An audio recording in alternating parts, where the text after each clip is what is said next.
You find yourself lost in Irvingland.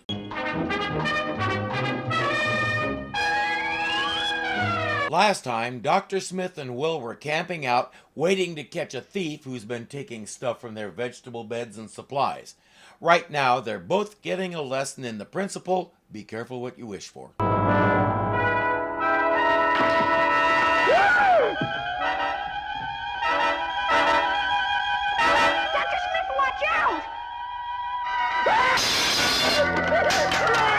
That spear broke the ship's window? Really?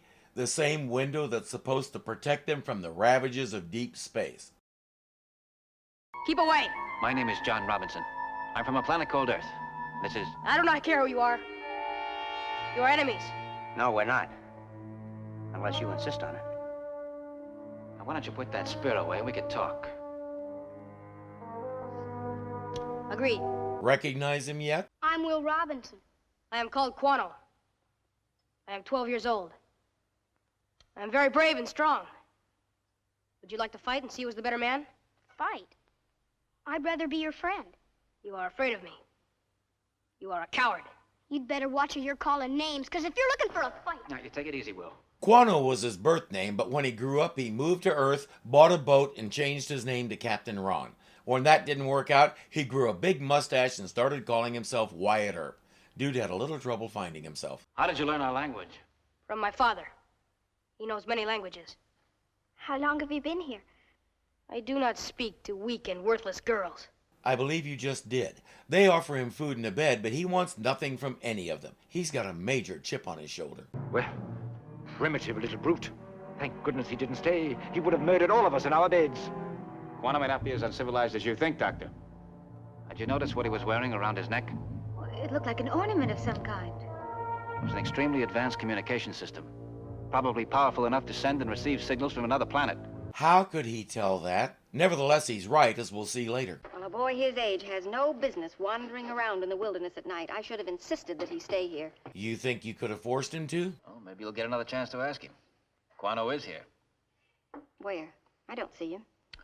He's been hiding behind those rocks over there for the last 30 minutes. Oh, shame on you, John Robinson, letting that boy stand there and watch us eat. Now, why didn't you invite him to join us? Oh, darling, you don't ask that young man to do anything. He has to make the first move. That's how it has to work with someone like Quano, but Maureen isn't inclined to follow the rules. Well, if he won't, I will. I'm not sure she heard a word John said. As usual, she may be too nice for her own good. I know you're hiding back there, so you might just as well come out.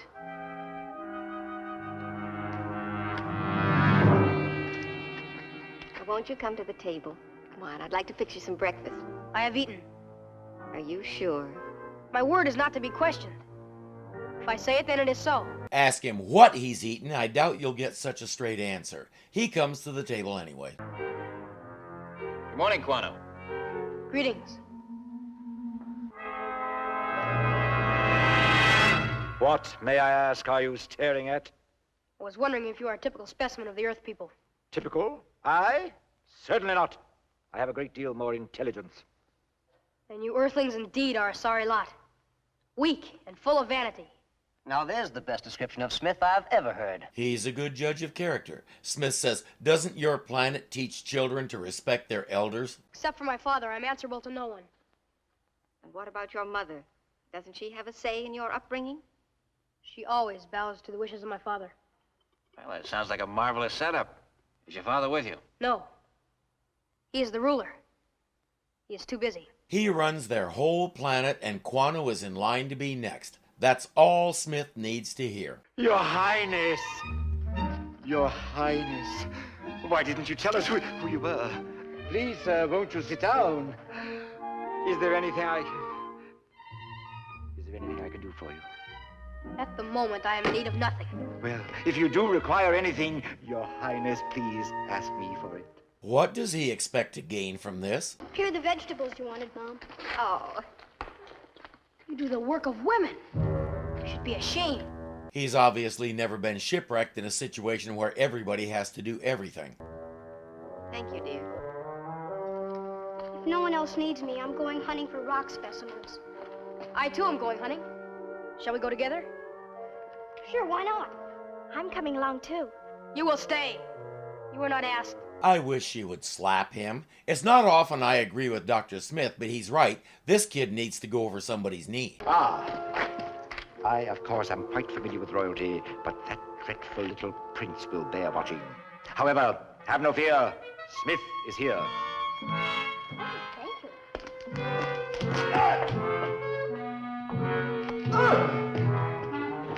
Such a comforting thought. I'm sure Penny feels better knowing that. Want some specimens from this formation. But you have already collected a bag full of useless rocks.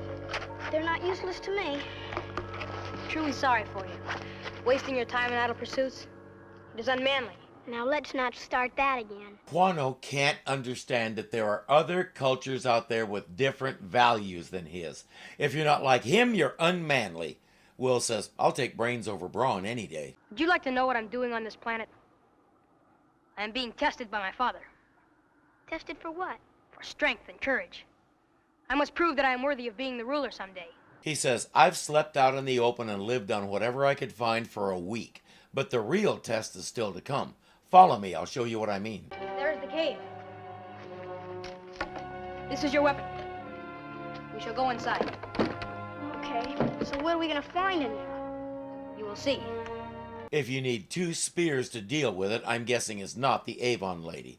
Will wants to know what he's getting into before he goes. Suspected from the first that you are a coward. Go back where you belong, little Earth boy. Back to your rocks and vegetables. Wait, I'm going with you. You made that way too easy, Will. Are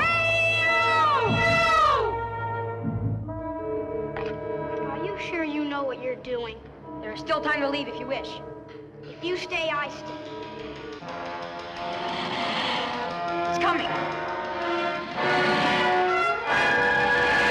See that thing Will is doing, Quano? That's more important than individual strength. It's called friendship. It's called loyalty. It's called having each other's backs. It's something you desperately need to learn.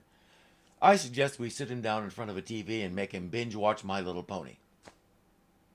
Yes, I'm a bit of a closet brony. The secret is out. Perhaps we should test our courage another time. You know something, that's a good idea. Only one of us can make it. I said go.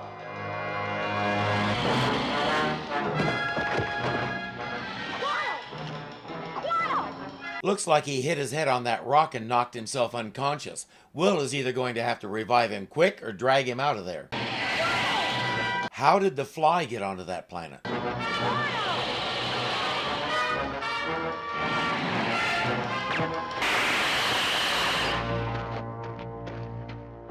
Get back. Quano, are you all right? That's Quano's father, the ruler. Michael Ansara was a fixture all over TV, and there was no mistaking that voice. He had a demeanor about him that just radiated superiority, as we'll see in this episode. He was about as perfect a choice for this character as there was. And I am free to say what a fool you are. What possessed you to confront such a formidable beast, armed with such a primitive weapon? I wish to prove my courage to the Earth boy. Instead, you proved your stupidity. That's got to cut deep, especially since he said it in front of the Earth boy. I doubt Quano is going to let that go. I'm exceedingly sorry, Father. You did well, Earth boy. Thank you, sir.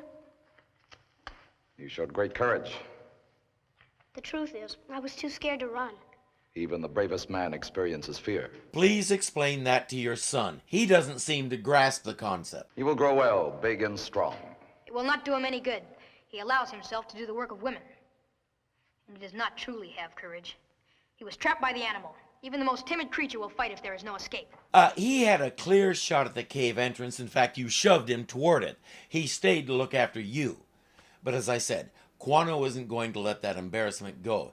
He's going to keep goading Will until he gets a straight-up fight out of him. Now, bear in mind, Quano said he's 12. Will is 9. He's also several inches shorter than Quano, and Quano thinks it would be a fair fight.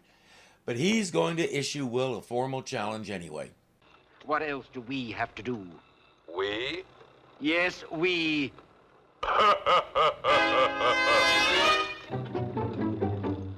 Are you laughing at me, you bubble-headed booby? And the only thing you can do to punish him is pull out his power pack, which means you have to do all the work yourself. Don't think he doesn't know that. You heard only my computers being cleared. I do not laugh. That's what you say. Now get on with our work. Yes, our work. The greatest mind in the universe is constantly losing to a robot. How dreadful. Your Highness. How good to see you again. And you, sir, must be the proud father of this bright young man. He introduces himself. For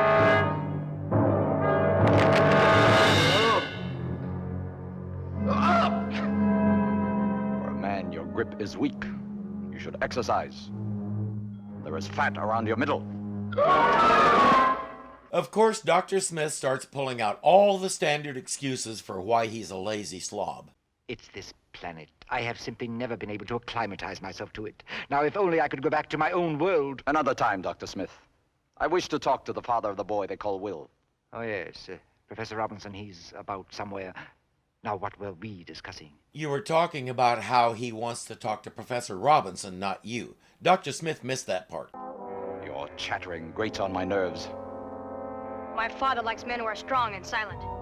It would seem that Dr. Smith has none of these admirable qualities. Let us find Professor Robinson. He likes them strong and silent. Dr. Smith is just the opposite, weak and talky. I am known as the ruler. I welcome this meeting. It's a pleasure to meet you.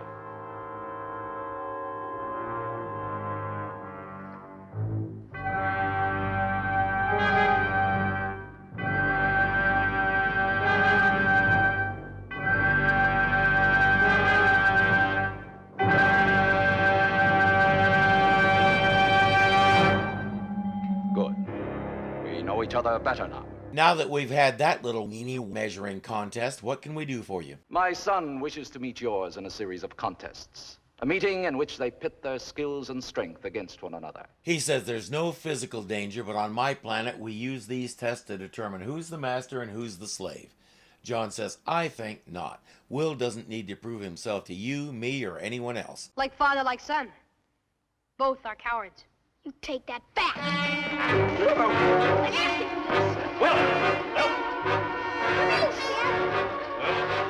I accept the challenge. I accept. Again, way too easy. Quano figured out where Will's buttons were instantly, and he's been pushing them with great success ever since. Will's supposed to be smarter than that. That night, Dr. Smith and the robot sneak out to listen in on Quano and the ruler. This time you must win. Don't worry, sir. I will. That is what you told me on your last challenge. If you are defeated, you know what will happen. I will have to destroy the victor and all witnesses.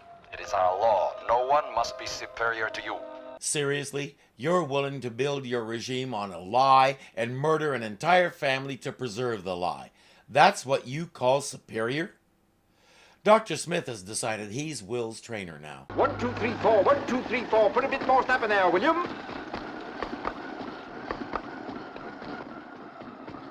Good. Where'd he get the sweatshirt, the hat, and the whistle? Is this something the Robinsons would need on Alpha Centauri? Basically, he wants to wear him out so he'll be sure to lose.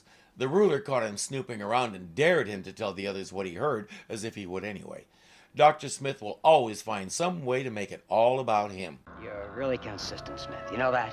In what way? Winning or losing doesn't matter to you. Just as long as you can cheat at the game. Reminds me of some political figures, but those jokes are way too easy. I'll let him pass. I bring you greetings from my father. As his spokesman, I also have a message for you. My father wishes to inform you that he has prepared an area suitable for the challenge. The ground is good, firm, and offers a good footing. If acceptable, the contest will begin at the hour of 10 tomorrow. And we remember that the ruler said there would be no physical danger. It's just a contest of skill and strength. Failure of your son, or his substitute, to appear will be considered an act of cowardice, and a penalty enacted against you. What sort of a penalty? That will be for my father to decide. John, there was nothing said about a penalty before. And what does he mean by substitute? These are the rules which govern the challenge. You have to love how this ruler is perfectly happy to force his planet's ways onto people from a totally different culture on a planet that actually belongs to neither of them. I'd ask him what gives him the right to do that, and I'd do it with one of my laser rifles sticking up his nose. Dr. Smith is waiting for Quano on the path back to his father's ship, tent, RV. We haven't really said what kind of domicile his father is using at the moment. In good physical condition for the challenge, I hope? I shall win. I have no doubt about that at all. But there is always the possibility, slight though it may be, that something may go wrong. A little help might be of great benefit. My father says a man who does not speak with directness is not to be trusted. So your father already knows Dr. Smith. I can help you beat Will Robinson. You can. How, may I ask? I happen to enjoy the confidence of your opponent. A bit of wrong advice at the crucial moment, and you win. He says, in return, I just ask that your father take me back to Earth. As Don said, Smith doesn't care who wins as long as he gets to cheat. What does Quano think of that idea? You are very lucky, Dr. Smith. Had you made your offer to my father, he might have done you harm in his anger. He is a man of honor. And it seems that his son is a chip off the old block. For your sake, I will say nothing about this. But do not speak to me again. I dislike traitors. Thing is, Dr. Smith isn't a traitor since his only loyalty is to himself. Now, if he did something selfless, sacrificed something for somebody else, that would make him a traitor, I think. When I give the signal, we'll raise the rod above your head. And remember, Will Robinson, to maintain a firm grip with both hands. Yes, sir. If you release the rod at any time, you will be declared the loser. What does the rod do?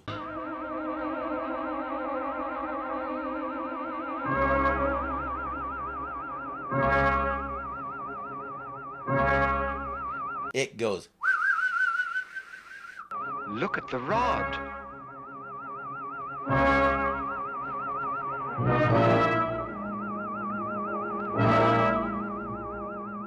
The actual strength of the two boys is meeting in the rod. Will does his best, but can't hang on. I have beaten you. Boy, you sure did.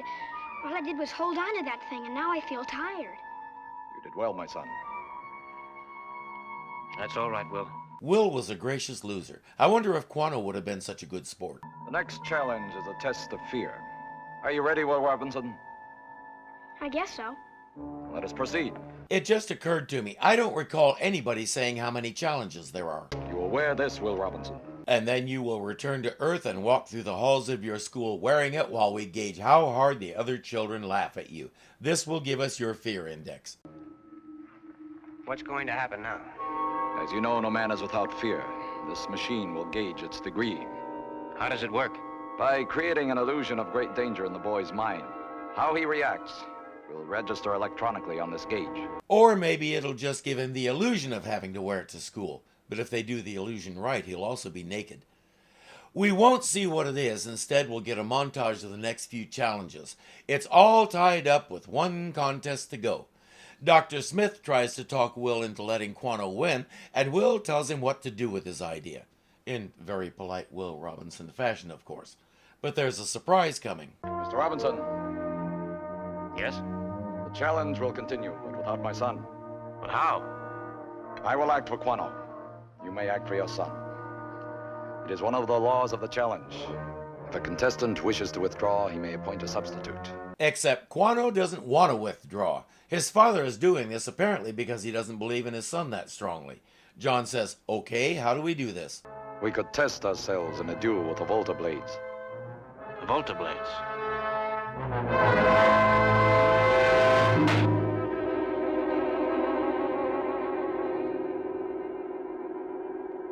I understand. Volta blades are fencing blades with many voltas running through them.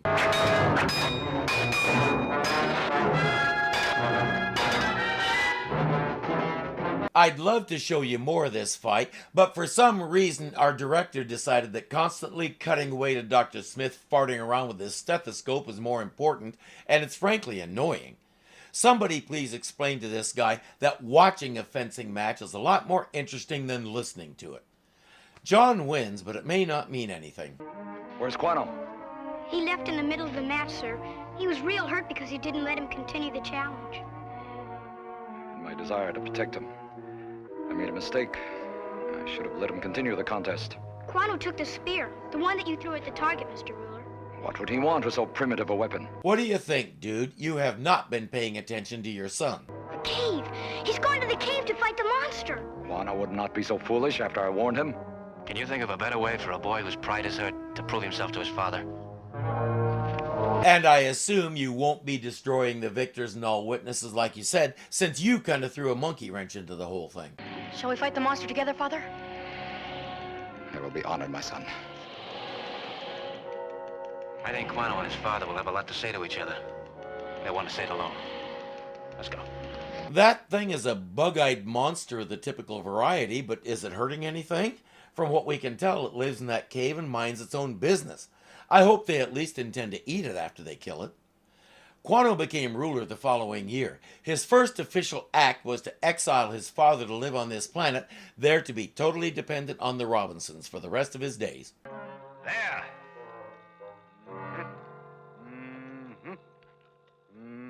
I beg your pardon. Well, Penny, what do you think of it? I think I'd like to know where he got the hat and the smock and the palette and the canvas and all the rest. Keep in mind, he brought nothing onto the ship. That means whatever goofy garb he comes up with like this either was part of the Robinsons' cargo or he made it himself. And I somehow envision Dr. Smith handling a sewing machine about as well as he handled Quano. I would like to express an opinion. You have my permission. If you have a comment to make it. I already have. Now I'm not sure whether I want to see this painting or not. The robot's comment could mean it's so bad it's comical, or it could mean it's so bad it makes you want to fry a few coils. Do you see what I see? Well, I think I do.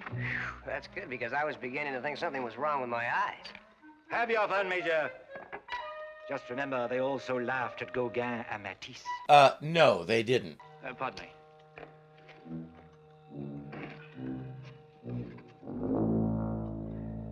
What's it supposed to be? I'm gonna say a pile of leaves. Warning, warning, dangerous storm approaching. Advisable refuge be taken immediately. All right, let's get inside. What about our equipment outside? No time, inside. Smith's painting blows away. The dimwit has to go after it. I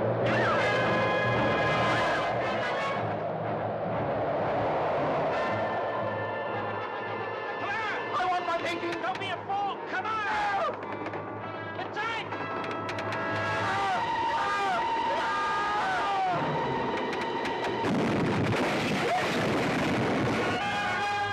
When will they ever learn to just leave him? I enjoyed seeing young Kurt Russell playing Quano. Even at that age, he was so distinctive he couldn't help it. I knew him mainly from all those TV Disney movies and pretty well followed him as he grew up. One thing I mostly cut out for this review was the way Quano and his father talked to women. They were demeaning, almost vicious. When Maureen told the ruler that on Earth women are considered equal to men, he couldn't stop laughing. Neither could I, because in 1966 that was a big slab of baloney. Granted, she was talking about their vision of 1997, and in the real world by that time women had made major gains in equality.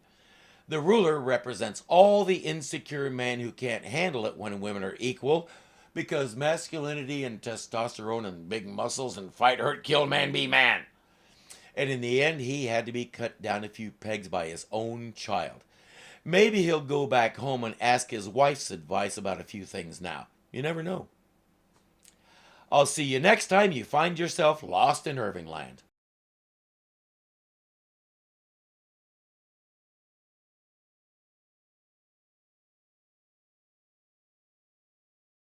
It goes. It goes. Come on, I can do this. It goes.